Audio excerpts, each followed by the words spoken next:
Okay, hello everybody. We are getting close to the end here of these wonderful videos that you have to watch me do. So this week we are going to look at section 9.7 and we're going to talk about using trig identities. Trig identities are one of my most favorite things in all of math. So you know that chapter 9 is my favorite chapter and this is one of my favorite sections. And I'm so sad that I am stuck here doing this and not doing it with you. And I know how much fun you would have if we were together doing this. So these are like little puzzles and they bring such joy and satisfaction when you're able to figure them out. I know some of you, again, are groaning. Seems to be a common theme. But just wait and see. I think some of you are really gonna like these. Okay, so what is a trig identity? A trig identity is an equation that's true for all values of the variable for which both sides of the equation are defined. So you know what an identity is, right?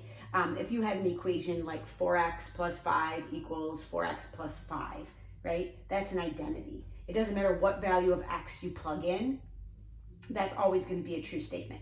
The same thing is true for a trig identity, except the only thing that we have to be careful of is that both sides of the equation are defined for all of those angles, right? So if you had, let's say, for example, an identity that involved sine and then tangent, well, we know that tangent is undefined in some places, right? So we can't include that angle as an answer because tangent wouldn't be defined at that particular angle. Okay, so really not a big deal anyway, you'll see as we move on. But just so you know, mathematically, that's what a trig identity is. You already know some trig identities, and there's tons and tons and tons and tons of them. We'll talk about some, you'll talk about way more next year in pre-calc. But let's refresh your memory with those that you do know, and then we'll talk about some new ones. So first we have the reciprocal identities. And these, again, you already know. So for example, we know that cosecant is the reciprocal of sine. So cosecant is just 1 over sine. We know that the secant of theta is equal to 1 over cosine. And then our last reciprocal identity involves, obviously, tangent and cotangent, right? So we know that the cotangent of theta is equal to 1 over tangent theta, okay? So those are our reciprocal identities. There's a couple others that you also know, which don't really have any name. We sometimes just refer to them as tangent, cotangent identities. We know, whoops, I can't spell today. Hey, look at that, I turned my E into an A. We know that tangent and cotangent can both be written in terms of sine and cosine, right? Because we know that since tangent of theta is y over x, and y represents the sine of the angle and x represents the cosine of theta, we know that the tangent of theta is really the same thing as sine over cosine. And then obviously we could rewrite cotangent in terms of sine and cosine. Since tangent and cotangent are reciprocals, obviously it makes sense, hopefully it makes sense, that we could just take the reciprocal of tangent. So this would become cosine theta over sine theta. Okay, so again, these are things that you already know, right? Okay, we're gonna come up with some others, and to be honest, I think I need more space. So I'm gonna get rid of these for the time being. And we are going to talk about what are called the Pythagorean identities.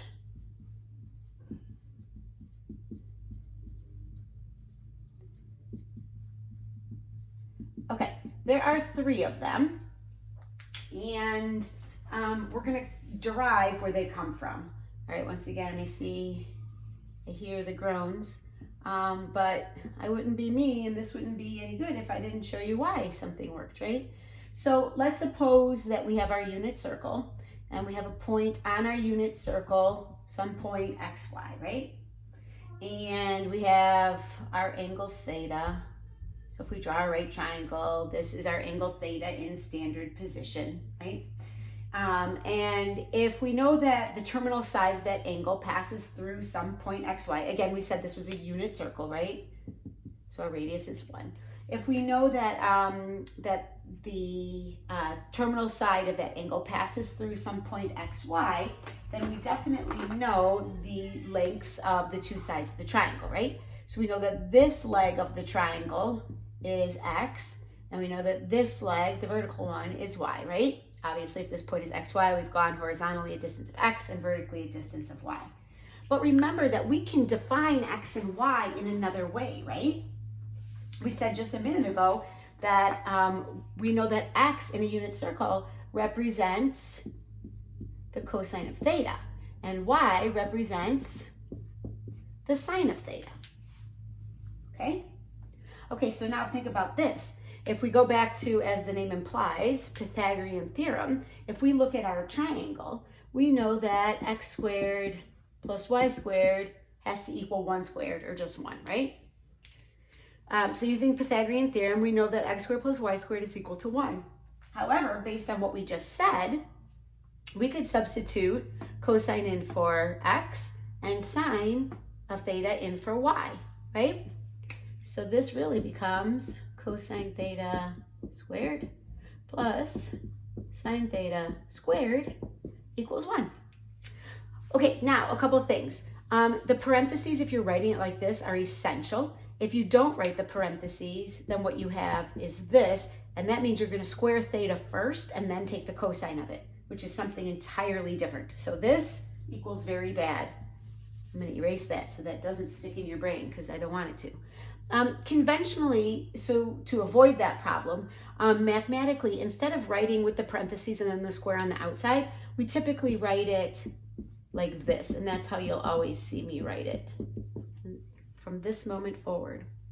So cosine squared theta means you're taking the cosine of your angle theta and then squaring it, okay? So these are equivalent to each other, and I'm always gonna write it like this. So anytime you have a trig function to a power, we're gonna put that exponent between the name of the trig function and the angle, okay?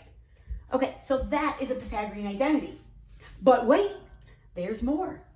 There are actually 3 Pythagorean identities. And watch the magic with this. You're gonna love this. Okay, so let's say we had cosine squared theta plus sine squared theta. We're gonna come up with the other 2 using this really fun little trick based off of cosine squared plus sine squared equals 1. Okay, so this is gonna be super magical. You're gonna blow your mind with this.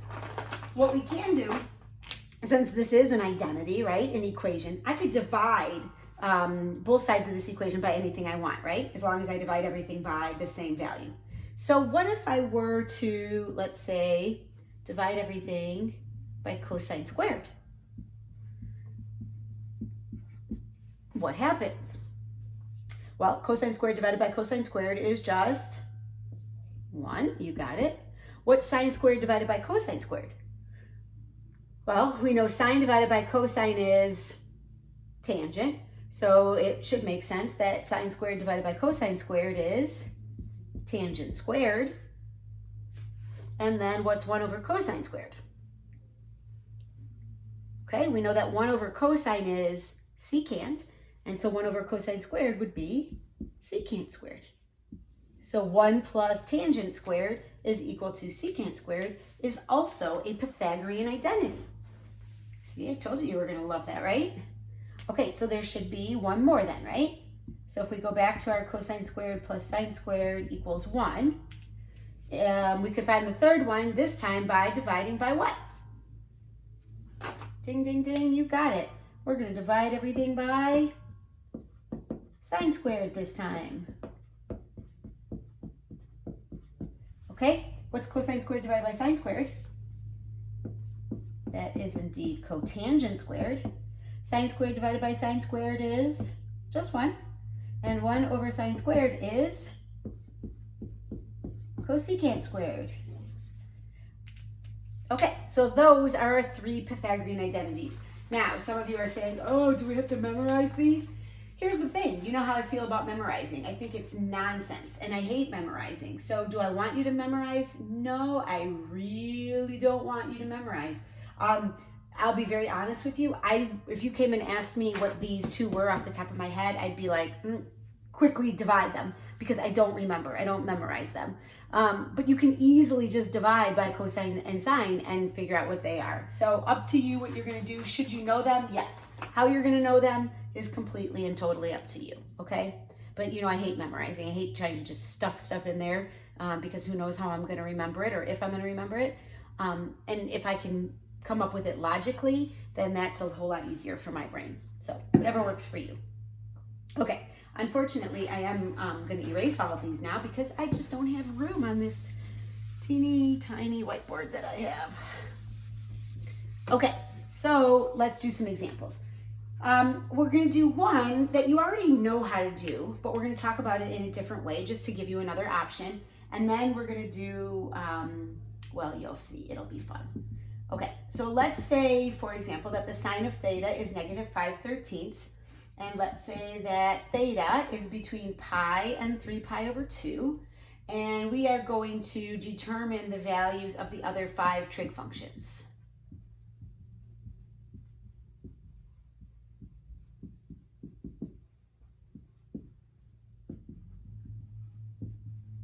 Okay, so how could we do this? Again, you already know how to do this, right? So hopefully in your brain you're thinking, oh, well, sine of theta is negative 5/13. I know that's just the ratio of 2 sides of a right triangle, right? So I could simply draw a right triangle. Since sine is opposite over hypotenuse, I could label the opposite side 5, the hypotenuse 13, find use Pythagorean theorem, and find my missing side, right? Totally fine. All right, so that's one way that we've already done something like this.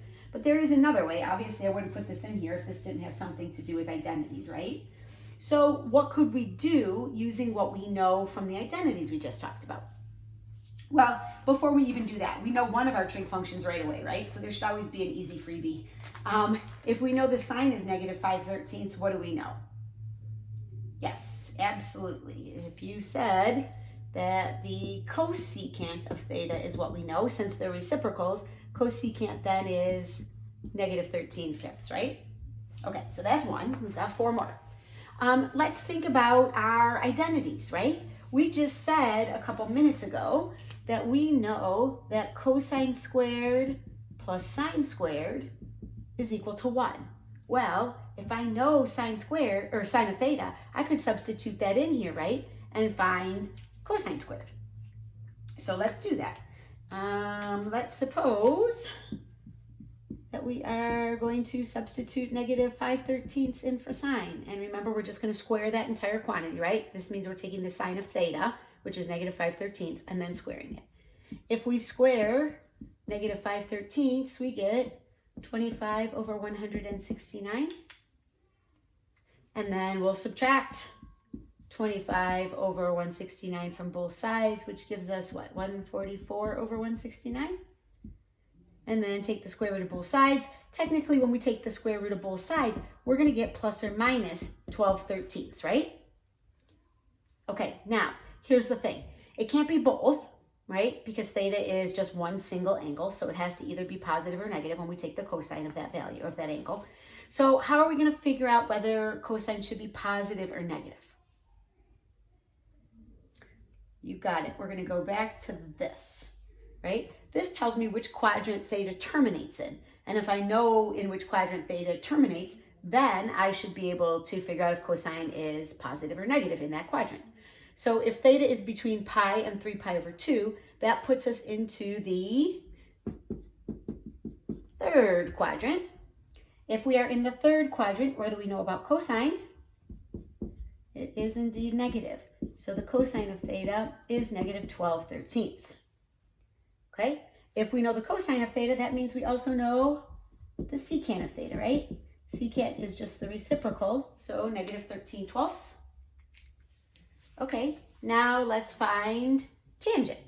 So again, you've got some choices, right? You could use the other Pythagorean identity. Sorry, I couldn't remember what it was called. We could use the other Pythagorean identity if we wanted to. We also, since we know sine and cosine, again, let's make our life easy rather than harder, right? Since we know that by definition, tangent of theta is equal to sine over cosine, we know that in this case, the tangent of theta has to be sine, which is negative 5/13, over cosine, which is negative 12/13. 13s will cancel, and so we are left with tangent of theta equals 5/12. If the tangent of theta is 5/12, then the cotangent of theta is, you've got it, 12/5. And so now we have found 1, 2, 3, 4, 5, our 5 remaining trig function values. Okay, so again, obviously you're not taking a test, but if you were, I would not specify that you had to use identities versus draw yourself a triangle, whatever makes you happy. To be honest, most people probably prefer to use the triangle, but it makes no difference at all. Just like you to be able to see that there is another way that you can do a problem, because knowledge and fun. Okay, so now here's where things start to get good. Okay, so let's say that I give you an expression, and our task is simply to simplify that expression. Okay, so here's where these are kind of like little puzzles, and some are going to be easy, and hopefully you'll recognize very quickly here that some can get really hard, which makes them so fun. Such satisfaction when you figure them out. So we want to simplify this expression. So sine theta times cotangent theta times secant theta. When we're simplifying, we're just trying to write it as a single trig function if possible, or perhaps sometimes a numeric value depending on what happens, okay? So we're going to use all of our identities, and the hard part about teaching this is that there's no algorithm or series of steps that you can follow. If you're solving a quadratic equation, we can use the quadratic formula, and I can easily teach you the formula, and we can plug the numbers in and follow the procedure, right?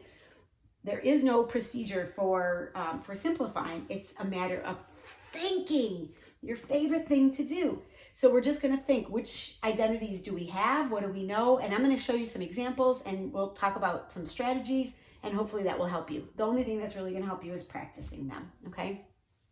Okay, so one strategy or one thing that you can do when you're trying to simplify is oftentimes to write everything in terms of sine and cosine. Sometimes that'll work, sometimes it won't, right? Sometimes that's not a possibility. But in this case, could we rewrite all of our expressions in terms of sine and cosine? We absolutely can. So let's leave sine theta as sine theta.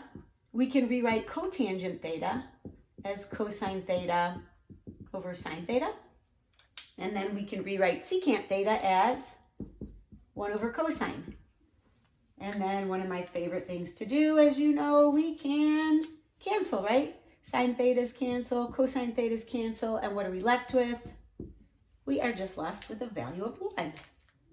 Hooray! Okay, wasn't that great? Let's try another.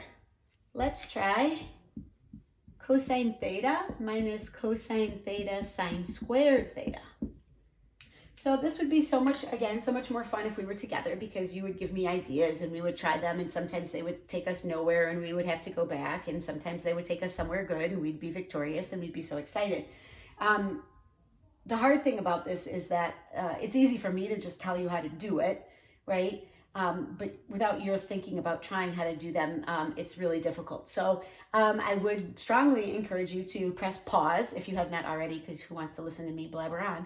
But press pause and see if you can come up with this on your own. And then if not, play it, and if so, play it and check it and make sure. One thing to keep in mind is that there's oftentimes multiple ways to get to the correct answer. And that doesn't make necessarily your way wrong. So just keep that in mind, that there is more than one way that you could get a correct answer, okay? So depending on what you see here. So again, there is, in this case, more than one way to do this. So depending on what you see. So I'm going to show you one way, and hopefully you like that way. So if we look at this, everything's already written in terms of sine and cosine, right? So rewriting is not a strategy that we can use here. But what we can do, since we have a cosine on both sides of the minus, is simply factor that cosine out. So if we factor cosine theta out, we're left with 1 minus sine squared, right? Okay, now some of you may be going, aha, that looks so familiar, right? I'm going to jot these down over here just so you can see them again.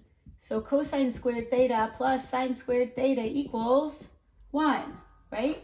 And 1 plus tangent squared theta equals secant squared. And cotangent squared theta plus 1 equals cosecant squared. Okay, just so we have those, because the Pythagorean identities are used a lot when we're simplifying, okay? So let's just hold on to these here for a moment and see how that helps us. Anytime you've got a trig function squared, hopefully that sparks in your brain. Aha! Pythagorean identity. Let me see if I can do something with that. So if I go to my Pythagorean identities, 1 minus sine squared, well, that's not an actual identity, right? But look at the top one. Could I rewrite that as 1 minus sine squared? Sure. If I move the sine squared over to the other side, I get 1 minus sine squared equals what? 1 minus sine squared equals cosine squared, right? So now I'm left with cosine theta times cosine squared theta. And if I multiply these together, this will become cosine cubed theta. And now we have simplified. Wasn't it fun? All right, let's try another one, shall we? How about, oh, it's so hard because, you know, I want to do everything that I have here. Let's try this one. Let's try 1 minus sine squared theta over 1 minus cosine theta. Okay, so again, I strongly suggest you pause and try this one on your own, okay? Okay, so hopefully you got it and you haven't by this point chucked your pencil across the room and done something like that because you're so frustrated. This is one of those where I do believe there's more than one way that you could do this problem, depending on what you see and how you think about it. So obviously, if we're subtracting a fraction from a number, we could get a common denominator, right? And combine those using a common denominator. The other thing that we could do is we just suggested maybe that anytime you see a squared trig function, we could use a Pythagorean identity. So could we rewrite something? One thing you have to be really careful of is we can't write 1 minus cosine, right? 1 minus cosine squared is sine squared, but 1 minus cosine is not equivalent to sine, okay? So just keep that in mind. But we could rewrite the numerator, right? So we could rewrite sine squared as 1 minus cosine squared, right? Okay, so all I've done is rewrite sine squared as 1 minus cosine squared using my Pythagorean identity. Okay, now what? Well, what do you see now is that 1 minus cosine squared is similar but not the same as my denominator, right? 1 minus cosine squared is the difference of squares, right? So I could factor that. So that would become 1 plus cosine theta times 1 minus cosine theta all over 1 minus cosine theta. Aha! So what happens? All right, 1 minus cosines cancel, right? And so what are we left with? We're left with 1 minus 1 plus cosine theta. What happens to the ones? Those will cancel. And then don't forget to distribute that negative. So we're left with negative cosine theta. Great, right? Okay, let's do one more trig identity. Simplifying, I mean. And then we'll talk about one other thing. I know this is a long one today. So sine theta over 1 plus cosine theta plus 1 plus cosine theta over sine theta. All right, again, our goal is to simplify. Okay, so we said one strategy was to write everything in terms of sine and cosine. Already done, right? We have no squares, so we can't use any Pythagorean identities. So what's our only option here really at this point? Common denominator, right? So let's get a common denominator. Our common denominator is going to be sine theta times 1 plus cosine theta, which means I'm going to have to multiply this fraction by sine theta over sine theta, and I'm going to have to multiply this one by 1 plus cosine theta over 1 plus cosine theta. Okay, so when I multiply here, this just becomes sine squared, right?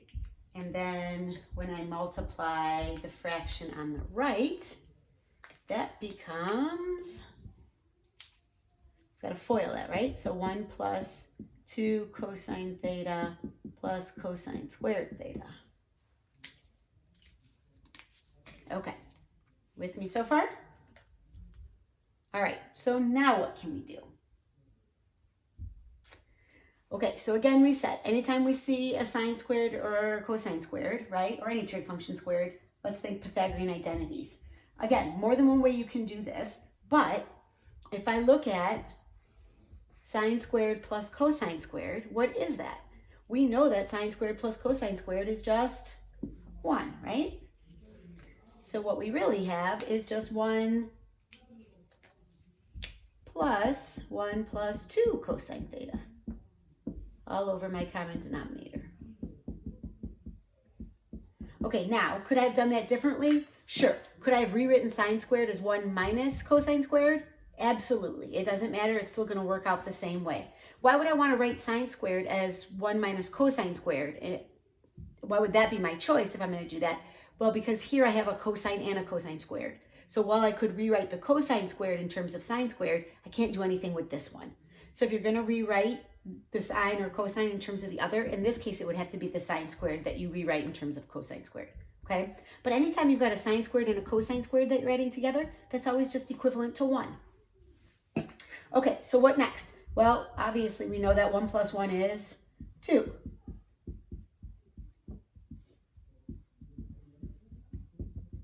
All right, so now what? Okay, in the numerator, we can certainly factor out a 2.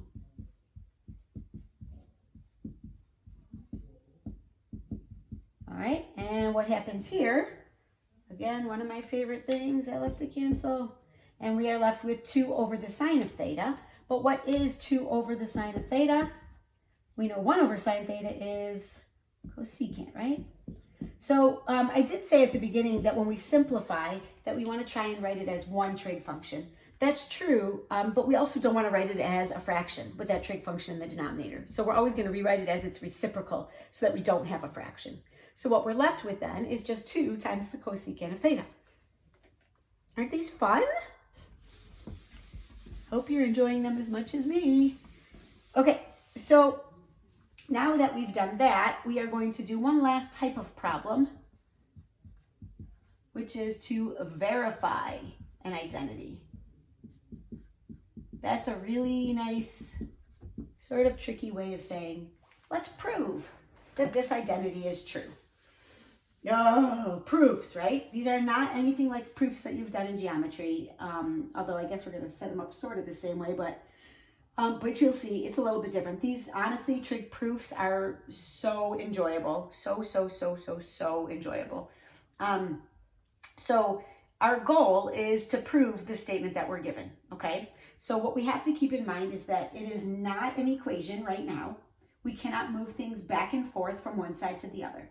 We're going to choose a side to work with and try and show that turn that side into the other side.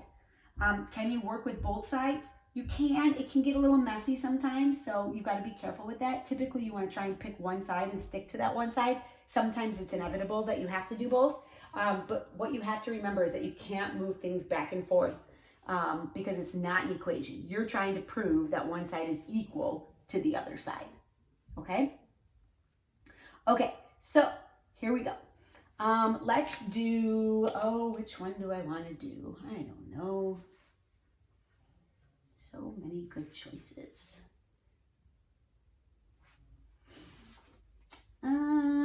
Let's try 1 over secant theta minus tangent theta. I'll fix that. That whole thing's my denominator. Equals secant theta plus tangent theta. Okay, so again, I'm going to draw a vertical line here, and this is my reminder that this is my wall, and I cannot move back and forth. I can simplify this side.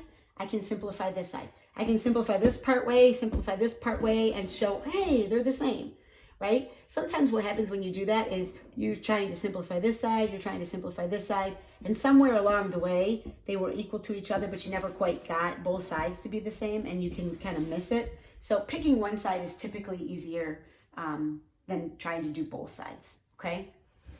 Okay, so we're gonna pick a side. So which side do we want to choose to work with? Even though it may seem counterintuitive, we're gonna choose what should be, or what appears to be, the more complicated of the two sides, okay? And what do I mean by that? Well, if you choose the easier side, there's often not a lot to do with it, right? It's already in a simpler form.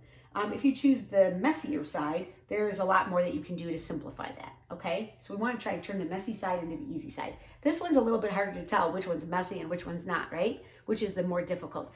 But here's the problem. Let's think about the strategies that we know.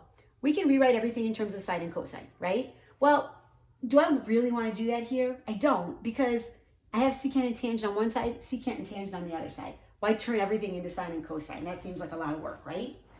I don't have any squares, so I can't use any trig identities, right? So what am I left with?